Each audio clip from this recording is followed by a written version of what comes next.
called it the Pickin Shed from the Astor and Shepherd song. First night I went out there, I knew that I belonged.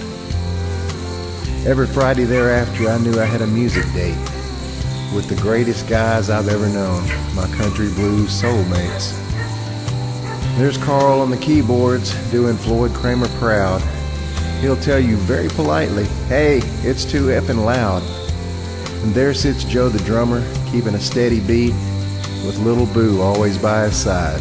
Soon she'll be asleep. And John sits in the corner singing Hell or High H2O. I owe him a special thanks for inviting me one night to go and introducing me to the magic that always happens out there. We're greeted with a hug from everyone. There's always a good cold beer.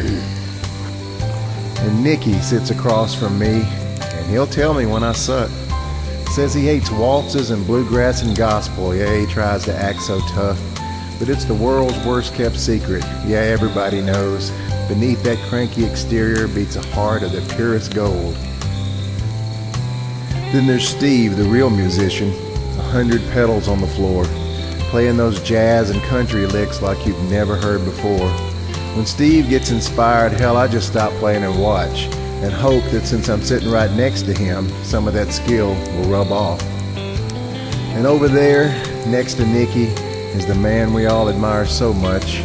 I call him the human jukebox. He knows the words to every country song ever sung. Mr. Jim can channel Gene Watson, or Merle, or George, or Buck. When we leave here for the last time, we're going to miss that man so much. There are those who used to come here. Mr. D, we surely miss you. And those who come to sit and listen. Phillips, P&M, and Mr. Billy, you are all part of the crew too. And I'll never forget that Sunday afternoon when we surprised Mr. Rusty at his home, and the big smile that spread across his face when we sang all of his favorite songs. Sometimes Dave and Steven joined us, and sometimes we convinced Mac to sing a tune. Sometimes this place was so crowded you think Billy Joe Royal was in the room. Well, I guess that's it if I'm not mistaken. I think I've mentioned everyone. I'm smiling through tears as I write this, thinking back on all the fun. Oh wait, there's two more people. How silly of me to forget. Two of the finest people I've ever known, truly in a class by themselves. Floyd and Ruth Ann, we love you. Without a doubt, I speak for all. And I'm sure they will all give their own tributes, but this is the one from Paul. It's hard to put into words what you two have meant to me, but words are what I do best, so indulge me, if you please.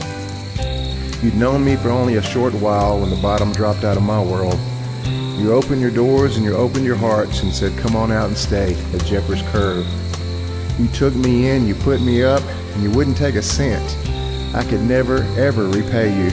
You don't know what that meant. I hope you both know that there's nothing in the world that I wouldn't do for you, either one. All you have to do is call and I'll drop everything and come running. This shed has been our refuge, our comfort, our retreat. And when the lights are turned out for the last time, we'll have some wonderful memories. Kim and her family were often here too, and Bill and his new love, we have to thank them both too for sharing their great parents with us. I thank you, Floyd and Ruth Ann, for your hospitality and your love, and I thank you all, my best friends, but I also thank God above. He knew what he was doing. This had to be part of his plan, and coming out here all this time, I know I'm a better man. All good things must come to an end, is what is often said, but I will forever cherish my memories of our beloved Pickin Shed.